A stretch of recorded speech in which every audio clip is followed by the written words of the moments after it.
Muy buenas noches a todos los compañeros académicos y a todos los que se han unido a esta transmisión esta noche. Yo creo que todo el mundo está contento hoy después del gane de la selección anoche. Así que hoy tenemos una actividad especial. Le damos bienvenida a un nuevo miembro de la academia. Y para eso voy a pasarle la palabra al doctor Manuel Soto Quiroz, quien se va a encargar de presentar a nuestro nuevo miembro y conferencista de esta noche.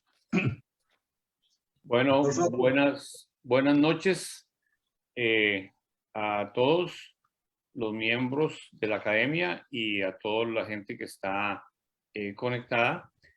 Para mí realmente es un honor presentar al ponente de esta noche. Es una persona a la cual estimo mucho, fue compañero mío de universidad, compañero de consultorio, etcétera, y bueno, realmente muy amigo y muy querido. El doctor José Guillermo Jiménez Montero se graduó de médico, de doctor en medicina y cirugía en la Universidad de Costa Rica, y tiene una especialidad en medicina interna y en endocrinología en la Universidad de Costa Rica. Pero además posee un título, una especialidad en investigación en endocrinología en la Universidad de Toronto, en Ontario. Pero además recibió o realizó un fellow postdoctoral en la Universidad de Toronto, en el Hospital General de Toronto. Fue residente de medicina interna y endocrinología en el Hospital San Juan de Dios en 1978-1982, y pues trabajó también en una unidad móvil San Carlos en 1977. El doctor Jiménez Montero es profesor de la Escuela de Medicina de la UNCIMED. Además labora en el servicio de endocrinología del Hospital CIMA. Es miembro también del Comité de Certificación Médica del Hospital CIMA y es profesor ad honorem de la Universidad de Costa Rica. Él fue presidente de la Asociación Nacional por Estudio de la Diabetes y Enfermedades Metabólicas del 2016 al 2021, y también ha sido miembro del Comité Ético Científico de la UNCIMED. El doctor Jiménez también fue director asociado de los servicios médicos en Merck Sharp & Dohme por algún tiempo, y también fue jefe de la unidad de nutrición y bioquímica del INCIENSA y del comité editorial de la revista de ciencias médicas. El doctor Jiménez pidió que no hiciera extensa su presentación, pero no quisiera acabar acá, puesto que el doctor Jiménez ha recibido una gran cantidad de premios y honores por las investigaciones y el excelente desempeño en la profesión. Una persona con una seriedad y un rigor científico muy importante, lo que lo ha hecho pertenecer a muchas sociedades y asociaciones, tanto nacionales como internacionales, y ha realizado una gran cantidad de actividades académicas y de extensión social. Ha colaborado en forma muy intensa en los programas de educación médica y en protocolos de investigación clínica, con una gran cantidad de publicaciones, abstractos, artículos publicados en capítulos de libros y en otros lugares.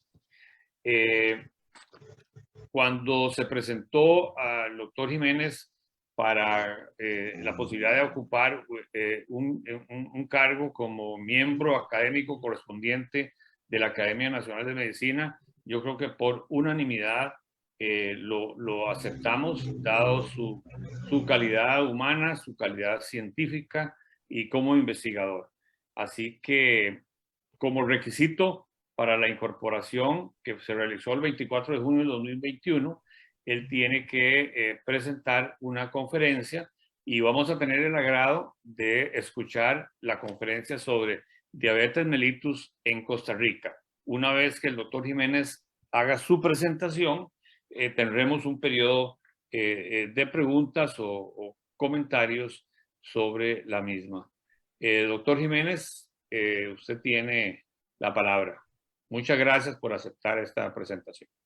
Muchísimas gracias, doctor Soto, y muchas gracias, doctor Bartodano, por su presentación y haberme aceptado como miembro correspondiente y tener la oportunidad de conversar con ustedes sobre este tema. En realidad, vamos a hablar un poco de diabetes, resaltando en general, resaltando algunos aspectos importantes, relevantes en Costa Rica. Estos son mis conflictos de interés, que para efectos de esta presentación no tienen ninguno. Yo voy a hablar un poco sobre estos temas, definición, clasificación de la diabetes. Utilizaré ejemplos clínicos y quizás la parte de las novedades terapéuticas y guías de control. Nos basaremos en las citas bibliográficas recientes. Vamos a iniciar la primera parte hablando de que, poniéndolos en contexto, bueno, ¿qué es la diabetes? La diabetes es una enfermedad crónica que se caracteriza por hiperglicemia y se asocia a complicaciones agudas y crónicas y va a requerir un tratamiento continuo, permanente, para manejar la glucosa y los diferentes factores de riesgo, pues con el fin de que el paciente, la persona, tenga una buena calidad de vida y prevenga complicaciones. ¿Para cómo hacemos el diagnóstico? Muy fácil. Una persona con síntomas que ustedes conocen como poliuria, polidipsia, visión borrosa, pérdida de peso y una glicemia más de 200 hace el diagnóstico. Pero en personas que son asintomáticas, requiere que la glucosa en ayunas esté más de 126 en 2 días diferentes. O bien, si uno tiene una persona con riesgo alto, por ejemplo, una mujer joven, relativamente joven, con historia de ovarios poliquísticos o historia de una macrosomía o personas con dislipidemia, uno puede hacerles una curva de tolerancia y con 75 gramos de glucosa. Y si la glucosa 2 horas después está por encima de 200, hacemos el diagnóstico de diabetes. O la hemoglobina glicosilada más de 6.5. Bueno, la glucosa se mantiene en concentraciones normales en nuestra sangre, muy bien regulada a través de varios mecanismos. La glucosa en ayunas alrededor de 100 y la postprandial menos de 140. Y en este proceso participan diversos órganos, hormonas, péptidos, receptores, enzimas, bacterias del tracto gastrointestinal. Y la hiperglicemia se genera por señales neurales, por cambios en la absorción de glucosa a nivel renal, aumento en la lipólisis. Obviamente muy importante es la reducción en la producción de insulina y el aumento de glucagón. La participación de los péptidos gastrointestinales, el GLP-1 y el GIP, y la microbiota, y la resistencia a la acción de la insulina que se evidencia por una disminuida de glucosa. Y estos son uno de los componentes, son uno de los elementos. Estamos hablando de la célula beta con sus gránulos y aquí está su producto, la insulina. Y aquí está una imagen del receptor de insulina, que es una molécula, macromolécula que tiene 2 unidades alfa en la parte externa de la membrana y 2 unidades beta en la porción interna. Al unirse la insulina a su receptor, se fosforilizan estos residuos de tirosina y se genera una cascada de eventos, esa postreceptor, que son los encargados de, o explican el efecto insulínico, la antilipólisis, captación de glucosa, síntesis de glucógeno, etc. Entonces, un requisito para que la insulina funcione, que se une a este receptor y se generen los efectos biológicos. Bueno, vamos a recordar un poquito de la clasificación de la diabetes. Diabetes tipo 1 es aquella que antes, tal vez en la época de cuando Jesús Jiménez y el doctor Rojas, recuerdan en la Escuela de Medicina, nos decían que era el diabético insulino dependiente. Ahora se llama diabetes tipo 1. Los que antes llamaban no insulino dependientes, ahora lo llamamos diabéticos tipo 2 y ocupan el 70 al 80%. Pero también hay diabéticos como tipo 1,5, que son gente de adulta que desarrolla una enfermedad autoinmune muy parecida a la diabetes tipo 1, pero solo que un poco menos severa. Y diabetes monogénicas. Obviamente también podemos tener diabetes gestacional, diabetes secundarias, pero si vamos a la fisiopatología, estas serían las principales.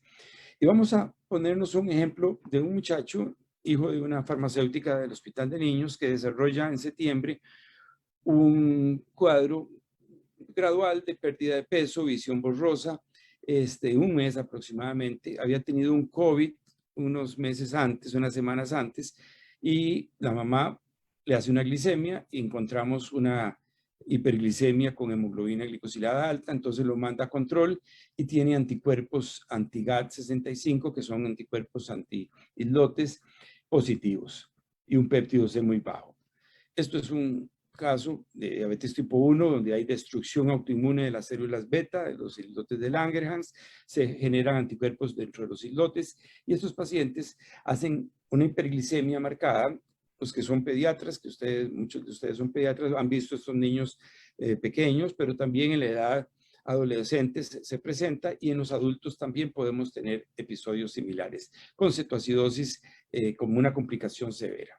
Y estos individuos requieren insulina en un esquema basal bolo para mantener su control glicémico. La ventaja de la diabetes tipo 1 es que es solo una enfermedad, es falta de insulina. Más complejo va a ser el caso de diabéticos tipo 2, como es el siguiente ejemplo.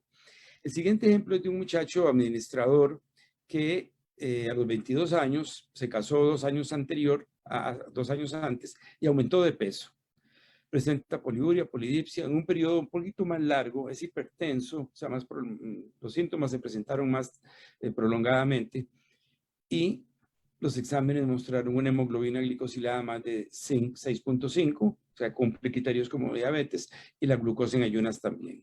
Y pueden observar aquí también una hipertrigliceridemia y una elevación de las transaminasas y una esteatosis hepática. Esto ya es lo que se llama NASH, que veremos más tarde. La diabetes tipo 2 tradicionalmente es una enfermedad del adulto. Puse este ejemplo para resaltar la importancia que tiene la obesidad en gente joven, porque estamos viéndolos más tempranamente. En esta condición hay un déficit progresivo de insulina, se asocia usualmente a hipertensión y a dislipidemia. Y en la diabetes tipo 2 hay disfunción de las células beta, con disminución en la producción y secreción de insulina. Se puede encontrar apoptosis de células beta. El hígado produce más glucosa. ¿Por qué? Porque hay un desbalance entre la glucosa, la insulina y el glucagón. Hay una producción aumentada de glucagón que promueve la producción hepática de glucosa. Y el músculo y el tejido adiposo capta menos glucosa debido a que hay resistencia a la acción de la insulina, y esta resistencia es a nivel de postreceptor. Desde hace ya muchos años, miren esta publicación de Porte, Daniel Porte, creo que era el que hizo este estudio, mostró cómo en personas no diabéticas hay una secreción de insulina muy buena como primera fase de secreción de insulina ante un estímulo de la glucosa. Pero en el diabético tipo 2 no hay primera fase de secreción de insulina. Y la segunda fase también está disminuida. Quiero mostrarles unos datos de unos estudios que hicimos con don Eric Mora en la época en que yo trabajaba en Cienza, replicando algunos estudios que también habíamos hecho en Canadá. Y esto es un ejemplo de una secreción de insulina. Se trata de una persona no diabética, no obesa, glucosa normal, con una insulinemia en 8 unidades. Se le crea un estado de hiperglicemia de alrededor de 150 miligramos por decilitro durante un periodo de 2 horas. Y durante ese periodo vamos midiendo la glucosa cada 5 minutos. Y uno puede observar cómo hay un pico de secreción de insulina, y luego viene una segunda fase.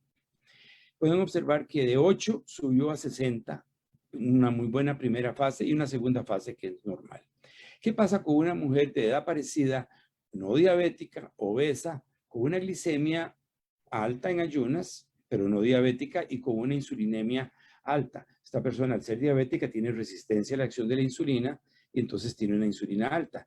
Pero cuando hacemos el estudio de secreción de insulina, podemos ver que de 25 sube a 50 nada más.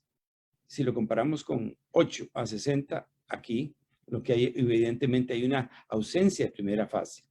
Pero la segunda fase es una fase muy prolongada y alta. O sea, estas son unidades, 1000 unidades de insulina, pero vean la cantidad de insulina que produce. Esta persona no era diabética, sí producía insulina. Ahora veamos el caso de un tercer ejemplo. Esta sí es una diabética, con peso de 68 kilos, con índice de masa corporal alto, con glucosa alta en ayunas y una insulina parecida a esta, pero en el contexto de una hiperglicemia, este es un déficit de insulina. Y al observar la secreción de insulina, más bien cae. Podemos observar que no llega a 20 la glucosa e insulina basal, y cuando hace el estímulo y llegamos a las 2 horas no llega ni a 50. O sea, tenemos un caso de hipoinsulinismo. El diabético tipo 2 tiene deficiencia de insulina. También tenemos, todo el mundo sabe que los diabéticos tipo 2 tienen resistencia a la acción de la insulina.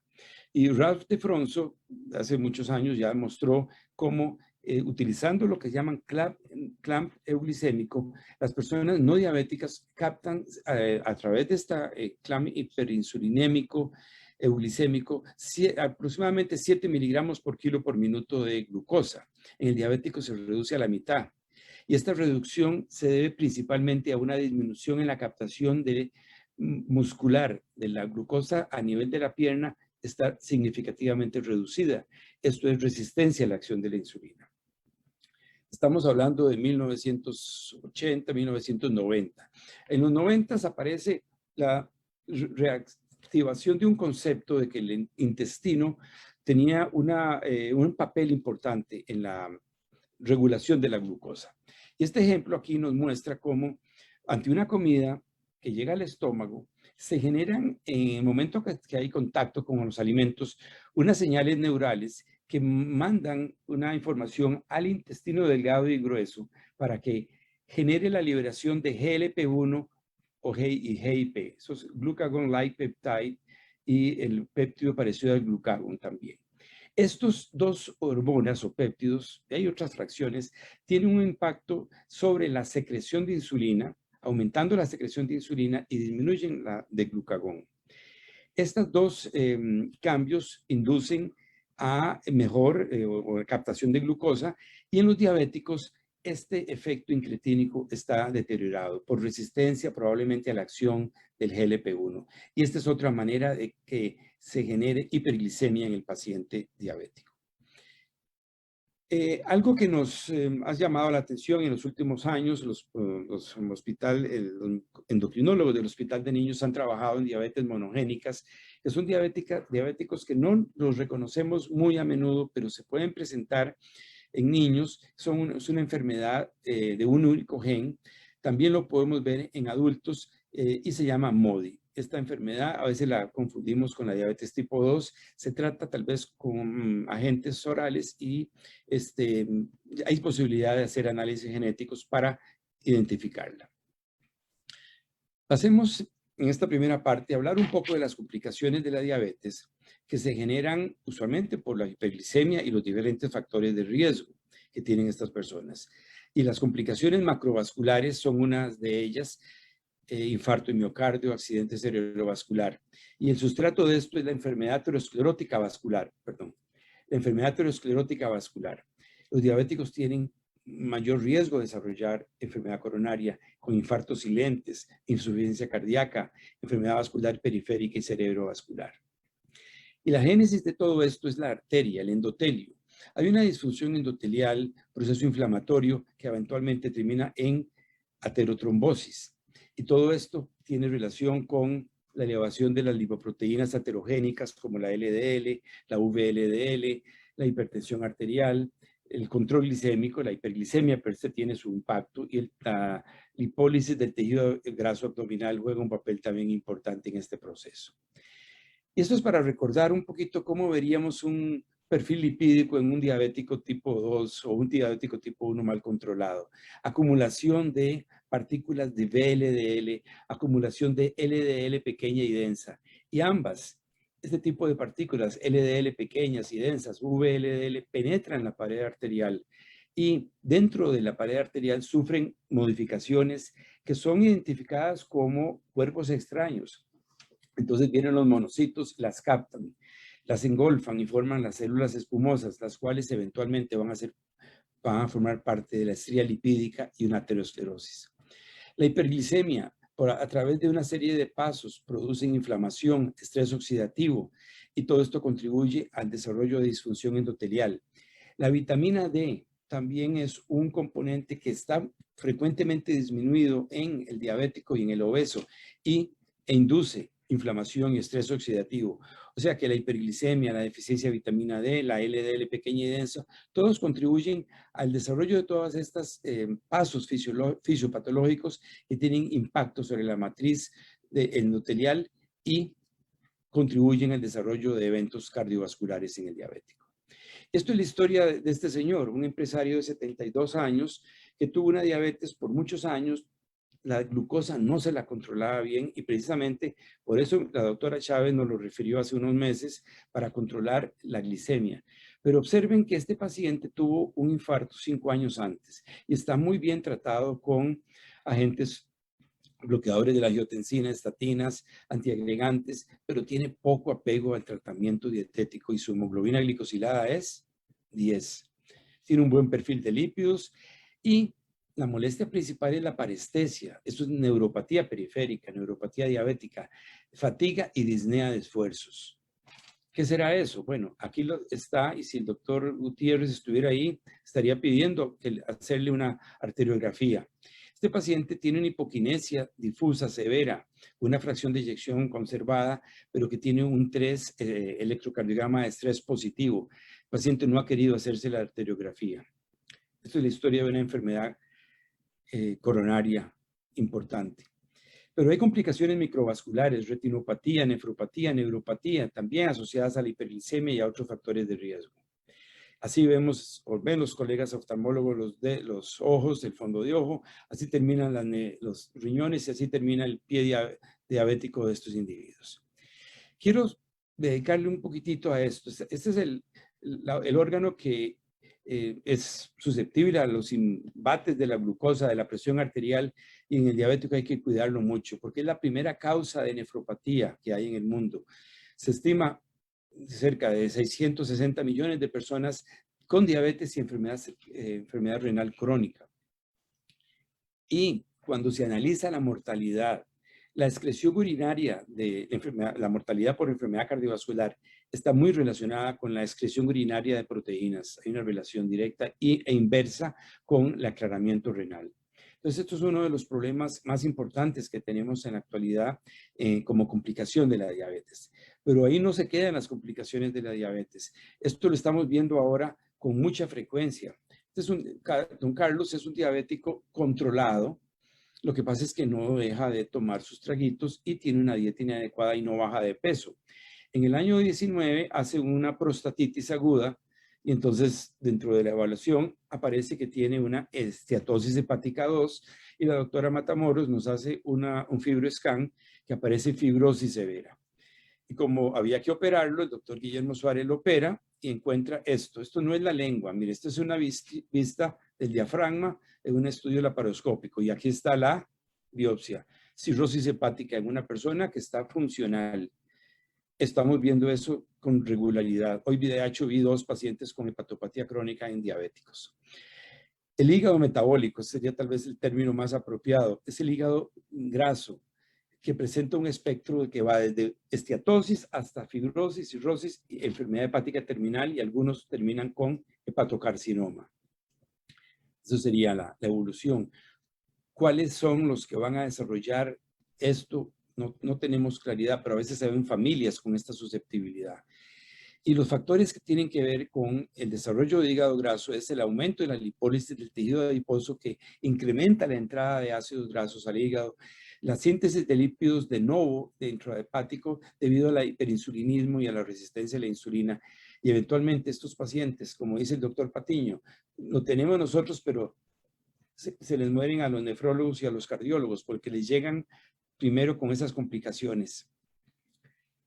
Y el principal factor de la hígado graso es la obesidad, sobrepeso y la diabetes. Y la hígado graso es a su vez el factor importante para el desarrollo de la diabetes.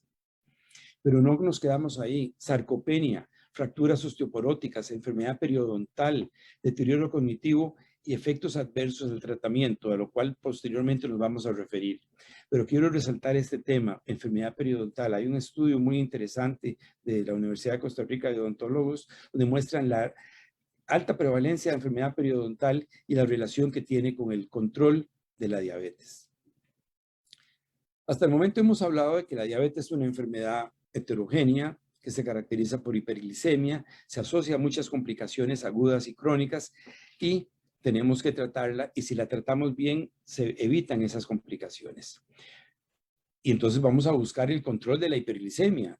Esos son puntos importantes, claro, pero la intensificación del tratamiento para lograr estas metas se nos puede pasar la mano y ocurrir efectos hipoglicemiantes. Por eso he querido meter el tema de complicaciones o la hipoglicemia dentro de estas complicaciones, porque lo estamos viendo muy a menudo. Y para esto nos apoyamos con los datos que han salido de grandes estudios de intervención. Por ejemplo, el ACCORD fue un estudio donde el tratamiento intensificado produjo riesgo de hipoglicemias y el estudio tuvo que pararse por aumento de muertes en estos individuos. Entonces, la hipoglicemia es algo importante y algo a considerar. En Costa Rica tenemos hipoglicemias. ¿Cuáles son las causas de estos? Nos interesaba mucho. Hicimos un estudio con el doctor Cobb y la doctora Hernández en San Juan de Dios, buscando los pacientes que llegan a emergencias. Entonces, los pacientes que llegaron a emergencias en el año 18, de marzo a julio, en emergencias en el paciente de choque, 55,000 pacientes llegaron a ser vistos en ese periodo, 4,000 y tantos tenían enfermedades crónicas no transmisibles y de esos 961 eran diabéticos. Pedimos específicamente que estudiáramos los que hicieron hipoglicemias. Encontramos 61 personas. Pueden observar acá que eran hombres y mujeres. La mayor parte de ellos tenían diabetes tipo 2 y aquí están los niveles de glucosa con quien entran a emergencias. Las causas: insulina regular, insulina NPH, insulina con metformina, algunos con glibenclamida. ¿Y saben cuánto pasaron estos pacientes en el hospital? 3-4 horas. Y eso costó al servicio de emergencias de San Juan de Dios $43,600. Un periodo de menos de 6 meses en un solo hospital. Y no podemos creer que solo el Hospital San Juan de Dios recibe pacientes con hipoglicemia. Alajuela, Heredia, Cartago, tenemos una epidemia de hipoglicemias y creo que esto es una complicación que no ha sido explorada y que deberíamos considerarla, mejorando tanto la educación al paciente como los abordajes farmacológicos para el manejo de la diabetes. También nos dimos a la tarea de estudiar pacientes que tienen una hipoglicemia recurrente. Pacientes que usan insulina hacen hipoglicemia recurrente, hipoglicemias no percibidas. Ustedes están tal vez familiarizados con la hipoglicemia, con los síntomas de la hipoglicemia como palpitaciones, sudoración, mareos, bostezos.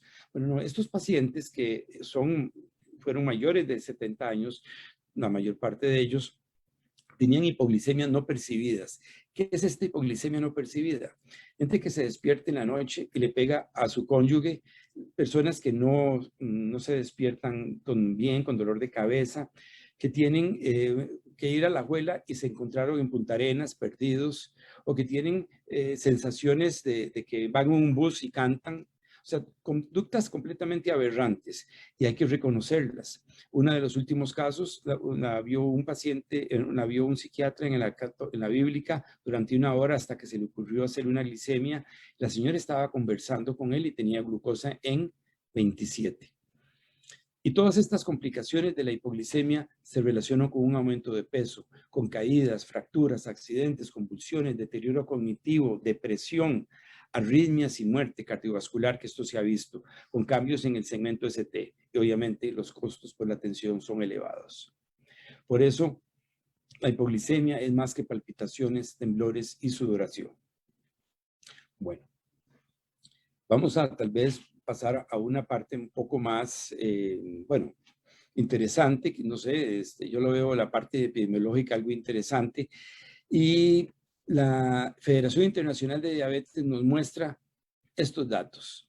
Cerca de 9.6% para el año de la población va a ser diabética en el año 45. En Sudamérica y Centroamérica va a llegar casi a 10, lo cual corresponde a 42 millones de diabéticos estimados en esta región. En Costa Rica, los estudios de Roy Wong y la gente de la Caja han mostrado que es cercano al 15% en la población mayor de 20 años que tiene diabetes y más de 20% en los mayores de 50. Y esto se debe al aumento de la expectativa de vida, los excesos de factores de riesgo cardiovascular y metabólico, sarcopenia, disminución de la actividad física. Todo esto influenciado en el aumento en la actividad, en el desarrollo de diabetes en el país. Pero también, hablando de la epidemiología, recordar que la diabetes mata. Y podemos ver en esta diapositiva de la IDF que enfermedades que todo el mundo considera importantes, obviamente, el SIDA, tuberculosis, malaria, matan muchísimo menos gente que la diabetes. Precisamente por eso nos dimos a la tarea y estudiamos este tema, pues realmente vamos a mostrarles unos datos, porque la mortalidad por diabetes ocurre en gente relativamente joven. Y por eso, como les señalaba, hicimos un estudio con la doctora Mayra Villegas Baracá para analizar la mortalidad por diabetes en un periodo de cerca de 10 años. Utilizamos los datos del INEC, buscamos las tasas de mortalidad en general, las tasas de mortalidad por enfermedad isquémica del corazón, por enfermedad cerebrovascular y analizamos obviamente por la diabetes. Pueden observar acá en general que la mortalidad por diabetes, que venía muy estable en una 15 a 17, a partir de 2015 aumentó. La mortalidad por enfermedad isquémica no varió significativamente y analizamos mortalidad por hipoglicemias, pero no aparece como causa de muerte, porque no se registra, no es que no exista. Y esto se puede ver mejor en esta diapositiva, a través de la figura podemos ver el tiempo y cómo las mujeres tienden a morir más por diabetes que los hombres. Hubo un aumento en la tasa específica de mortalidad cardiovascular a partir de por diabetes a partir de 2014 y esto se ve más en mujeres que en hombres. Pero también hay un pico a partir de esa época de mortalidad por enfermedad renal y esto es consistente con los datos a nivel internacional. Mortalidad por diabetes y nefropatía es alta. Está por salir un estudio que es una prolongación del que acabamos de hacer, presentarles con la doctora Villegas. Está en la revista de ALAT, está en prensa. Lo que analizamos es la mortalidad por región, por provincia. Encontramos, no les puedo dar toda la información, pero encontramos que Guanacaste, Punta Arenas y Limón tienen el mayor aumento en la mortalidad y donde la diferencia de sexos es más pronunciada. Alajuela, San José y Heredia tienden a tener, sí, el aumento porque se observó en todas las provincias, pero es similar en hombres y a mujeres. Pero ¿por qué este aumento en la mortalidad por diabetes en el país? Bueno, buscamos alguna explicación, analizamos datos de morbilidad para tratar de relacionarlos. Aquí tenemos datos de mortalidad que acabamos de ver. La mortalidad, ustedes recordarán que se hace por provincia. Los datos de morbilidad están por región, entonces es muy difícil compararlos, pero hicimos un aproximado y encontramos que la cobertura médica por diabetes nos llega más que en la Pacífico Central, que corresponde a Alajuela y Punta Arenas, a un 54% de cobertura para el diabético. O sea que no es que no exista la posibilidad de que lo vean, es que el paciente no llega. Y si vemos la meta óptima, que es la suma de buen control glicémico, de presión arterial o de lípidos, muy baja. Hemos pensado que la baja cobertura, la meta óptima, la inercia terapéutica, de lo cual tenemos datos tanto míos de un estudio en Copesaín como del doctor Chen, en un estudio a nivel nacional, que tenemos una mal control y una inercia terapéutica. Esto podría estar vinculado con el tipo de medicamentos que estamos usando y las hipoglicemias no sabemos hasta dónde también contribuyen a este aumento de la mortalidad por diabetes.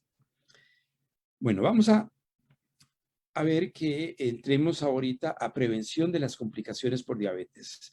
Hay evidencia de controlando la hiperglicemia, la dislipidemia heterogénica y la hipertensión arterial y datos de esos hay múltiples. Un ejemplo es el estudio del Steno, del Hospital de Steno en los países escandinavos, donde se ha mostrado que es factible reducción de la mortalidad en forma importante. De hecho, hay una publicación de agosto de 2018 del grupo escandinavo también que muestra que los diabéticos bien controlados no tienen un exceso de mortalidad como si lo tienen otros pacientes diabéticos que no tienen un buen control, tienen varios factores de riesgo. ¿Y esto de dónde sale? ¿De dónde sale que la diabetes se puede, las complicaciones de la diabetes se pueden prevenir? Bueno, hay una serie de estudios en diabéticos tipo 2, de ellos voy a referirme al UKPDS, pero hay otros, al ACORD de veteranos, el ADVANCE y el Steno que ya mencioné, que han mostrado que controlando la glucosa y la hemoglobina glicosilada, se reducen complicaciones de tipo microvascular principalmente. Hay una tendencia a la reducción de la enfermedad macrovascular. En diabéticos tipo 1, un ejemplo fue el estudio de SST, que es el pivote en este grupo de intervenciones. Inició en Dallas, Toronto, Boston, en la época de los 83, 82, 83.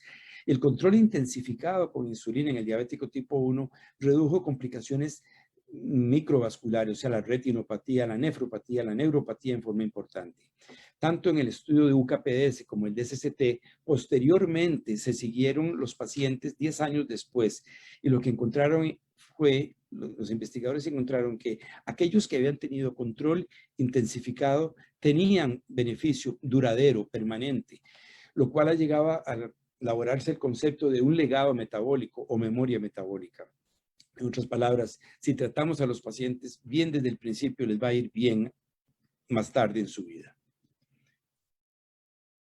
¿Y con qué se trataban esos pacientes? Bueno, esta diapositiva nos va a servir como para recordar cuáles son los medicamentos que han salido y han sido útiles en el manejo de la diabetes. Comenzando con hace 100 años, cuando se descubrió la insulina, la sulfonilurea, la fenformina, la insulina, fueron los medicamentos que se usaron en estos estudios de SST y de UKPDS.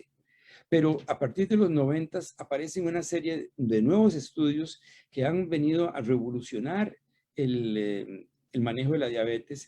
Algunos de ellos con efectos favorables, algunos con algunos inconvenientes como fueron las tiazolidina-dionas. Y aprovecho mi siguiente diapositiva nada más para hacer un recordatorio de lo que pasó hace 100 años allá en Toronto.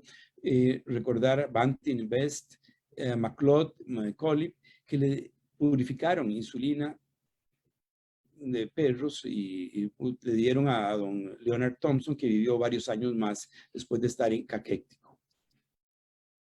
Bueno, en el año 2008, aproximadamente, a raíz de una situación que pasó con las tiazolidina-dionas, que aumentaron riesgo de eventos cardiovasculares, la FDA, y se le unió la EMA después, o la EMA, a que todo producto nuevo para la diabetes, una vez que ha probado su eficacia y está comercializado, tiene que hacerse o realizarse estudios de seguridad cardiovascular. Estudios se llaman Cardiovascular Outcome Trials, que sirven para demostrar que no son dañinos para el corazón o para el riñón. Y a través de los años, hay una serie de estudios que aparecieron en el 2010, 2015 y más recientemente, que han servido para conocer más de los productos nuevos y para modificar también las guías. Han servido para que las guías se enriquezcan y aprendamos más de cómo manejar la diabetes. Los nuevos agentes reductores de la diabetes son los inhibidores de la EPP4, los análogos del receptor de GLP-1, los inhibidores de SGLT2 y los análogos de insulina. A eso nos vamos a referir ahora. Por ejemplo, los agonistas del receptor del GLP-1 que usan el sistema incretínico son agentes antiperglicemiantes que actúan promoviendo secreción de insulina, pero también tienen efectos sobre el vaciamiento gástrico. Tienen efectos importantes para la reducción de la glucosa. Tienen la utilización como monoterapia o en combinación. Y estos estudios de seguridad cardiovascular han mostrado que hay reducción en la incidencia de hipoglicemia, o sea, no se ven hipoglicemias que pueden reducir de peso, sí tienen efectos gastrointestinales porque reducen el vaciamiento gástrico y pueden causar náuseas y vómitos, lo cual generalmente pasa después de algunas semanas. La otra clase terapéutica es muy interesante. En el riñón nosotros tenemos unos glucotransportadores, sodio-glucosotransportadores, que son los que reabsorben la glucosa a nivel tubular. Bueno, se utiliza la inhibición de esos cotransportadores sodio-glucosa para manejar la diabetes en la actualidad. Entonces, el paciente diabético tiene glucosuria y pierde cerca de 70 gramos de glucosa y de esa manera se puede regular la glucosa. Pero también tienen efecto reductor de la presión arterial, reducen riesgo cardiovascular, particularmente de arritmias o de hospitalizaciones por insuficiencia cardíaca, y reducen progresión de enfermedad renal. Son tan interesantes y tan importantes estos inhibidores que hasta la insuficiencia cardíaca en no diabéticos o la enfermedad renal no diabética tienen su papel en el manejo de estas condiciones. Estos glucotransportadores sodio-glucosa están ubicados en la porción del segmento S1 del túbulo proximal y lo que recuerdan que uno filtra se reabsorbe. Lo que hacen estos medicamentos es inhibir esta reabsorción y toda la glucosa o una porción importante de la glucosa sale por la orina y de esta manera manejamos mejor la glucosa, pero también mejora la hemodinámica renal, lo cual hace que estos riñoncitos se preserven la función renal y reduzcan proteinuria también. Entonces, los estudios de seguridad cardiovascular han dado un giro en el tratamiento de la diabetes porque han mostrado eficacia y seguridad, pero no solo eso, sino protección cardiovascular con los diferentes agonistas de los receptores de GLP-1. Los estudios son abundantes y me quedé corto. Con los inhibidores de SGLT2, con empagliflozina, cana, DAPA y cana, y hay otros más que no caben en esta figurita, que han dado la posibilidad de que manejemos la glucosa en el diabético y otros factores de riesgo. Muerte cardiovascular, insuficiencia cardíaca, avance de enfermedad renal o proteinuria. Y no solo eso, sino que contribuyen a reducción de peso y tienen algún impacto en el hígado reduciendo esteatosis, lo cual nos lleva a concluir de que no todos los reductores de la glucosa son iguales. Las sulfonilureas quedaron en el pasado. Los inhibidores de EPP4 han venido a resurgir y nos dan un mejor control, pero aún más estos que hemos señalado, análogos del receptor del GLP-1 o inhibidores de la SGLT2, reducen complicaciones microvasculares, complicaciones de corazón y del riñón. Por eso es que las diferentes asociaciones americana de diabetes, los endocrinólogos clínicos, ALAD, que es la latinoamericana, la europea y la Federación Internacional de Diabetes se han puesto de acuerdo y han unificado mucho los criterios y se resalta la importancia de la terapia médica nutricional, de la actividad física, la pérdida de peso, soporte psicológico, no fumar en el diabético, todo dentro de un programa de educación en diabetes. También nos señalan que debemos de individualizar, no todos los pacientes van a recibir los mismos medicamentos y está contraindicado algunos, entonces tenemos que individualizar, tenemos que valorar el riesgo de hipoglicemia, tenemos que ver las características del paciente, fragilidad. Un viejito de 80 años me llega hoy con una glicemia que tuvo anoche de 27 porque le dieron dosis altísimas de insulina. Vemos la expectativa de vida, paciente con neoplasia, hay que ser más cuidadoso, o un paciente que ha tenido enfermedad renal, hay que ser más cuidadoso.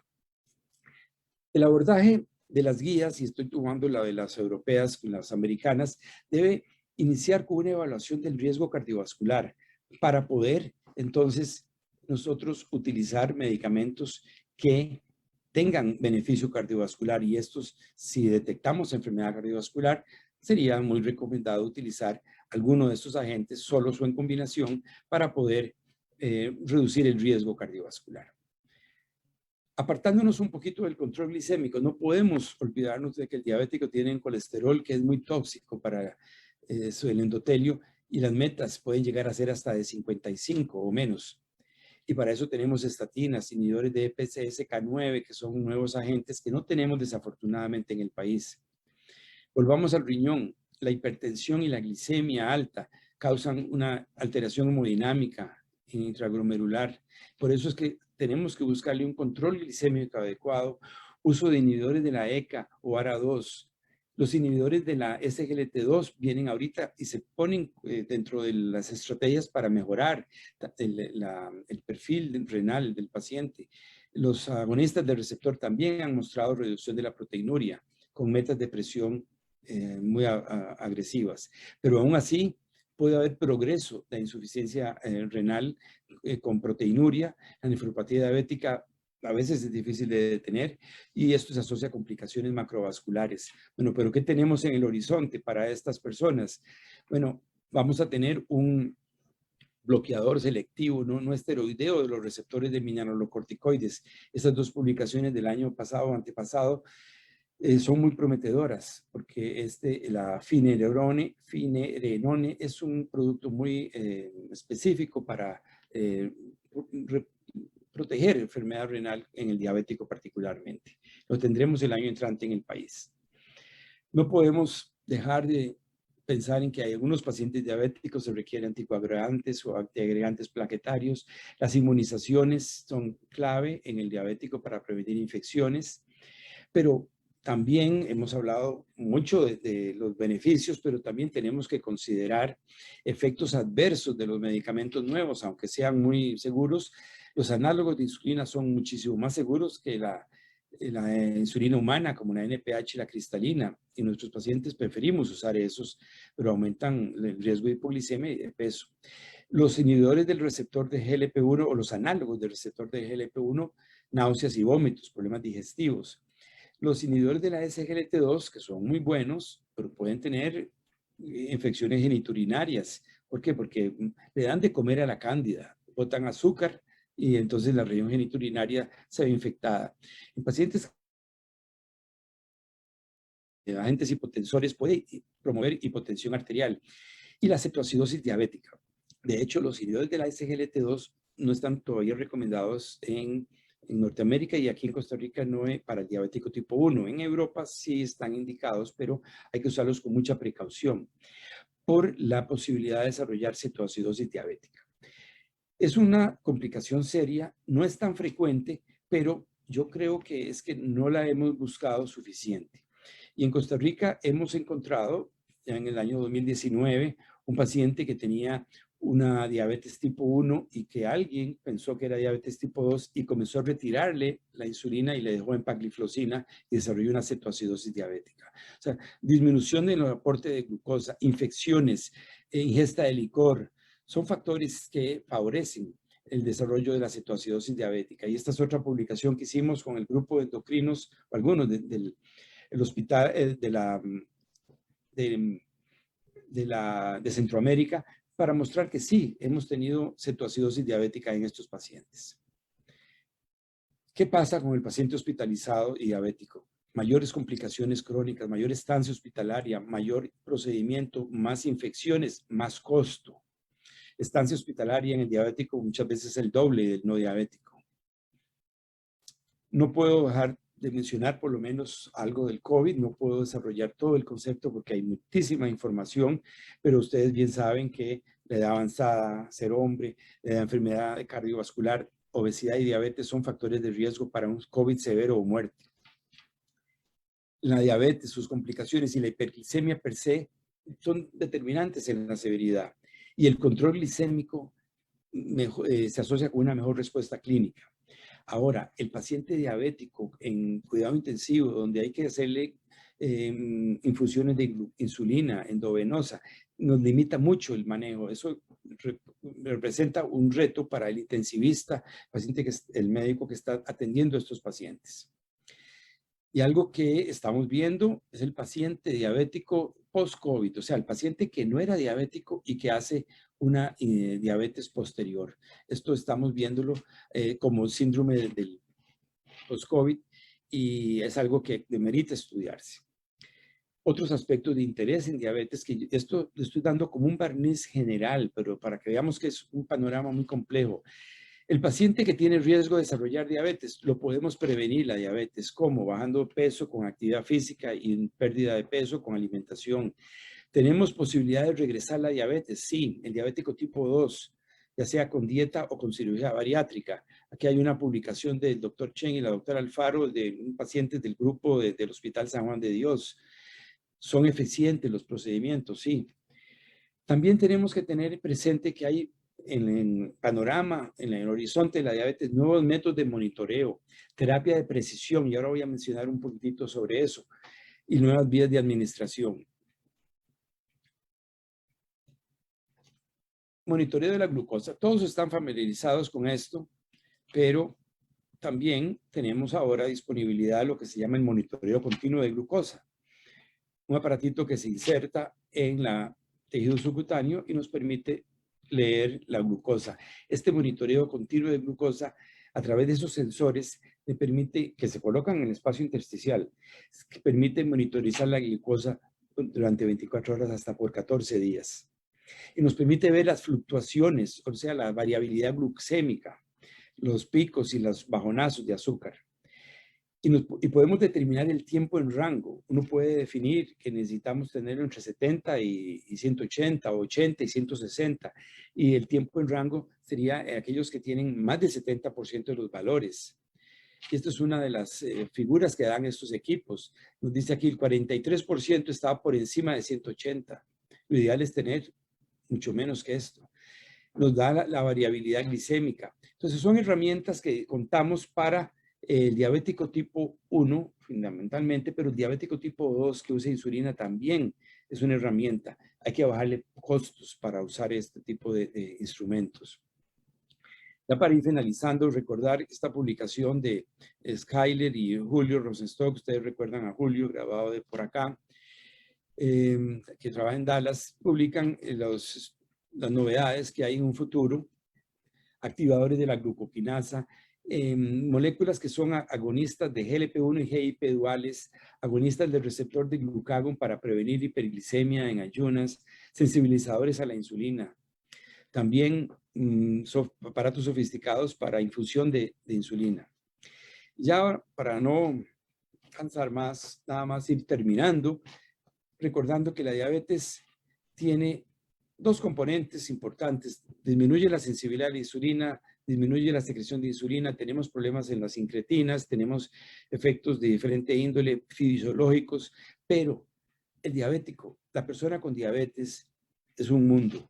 Tenemos un entorno, tenemos el entorno del paciente, los aspectos psicosociales, aspectos económicos, las actitudes, las complicaciones, el estado metabólico, la evolución, lo cual hace que no todos los diabéticos son iguales y la cara de diabetes, déjenme presentársela con lo que nos dice una psicóloga de este hospital, donde yo estoy trabajando en el CIMA, que es diabética tipo 1 desde la adolescencia, y nos dice que la vida y la diabetes demandan de nosotros a cada momento de nuestra vida, literalmente en todo tiempo, aun cuando dormimos.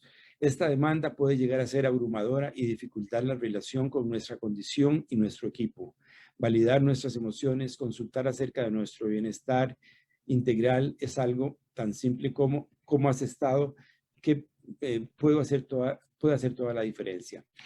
Esta es una visión de lo que una persona con diabetes tipo 1 que ha vivido desde los 12 o 13 años. Pero en Costa Rica, ¿qué nos preocupa particularmente? Nos preocupa que el costo, y la doctora Santamaría ha mostrado que el costo de la diabetes es el doble cuando impacta la caja del Seguro Social que a un paciente no diabético.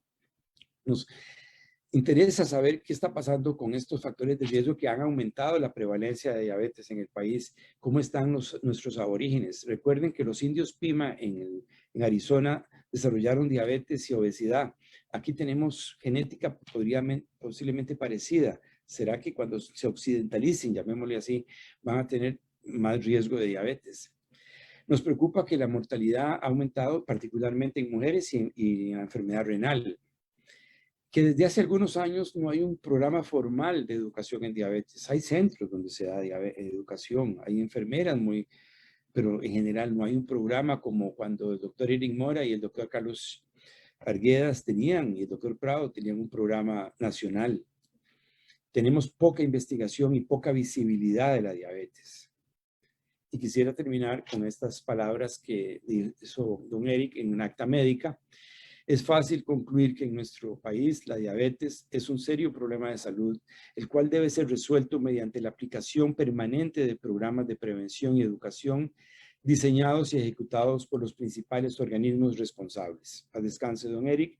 Y una respuesta de un grupo de cardiólogos y endocrinólogos y geriatras, tal vez que vamos a sacar esto pronto, va a ayudar a que el médico general y el médico internista y otros especialistas puedan manejar de una manera más conveniente la diabetes. Muchísimas gracias por su atención.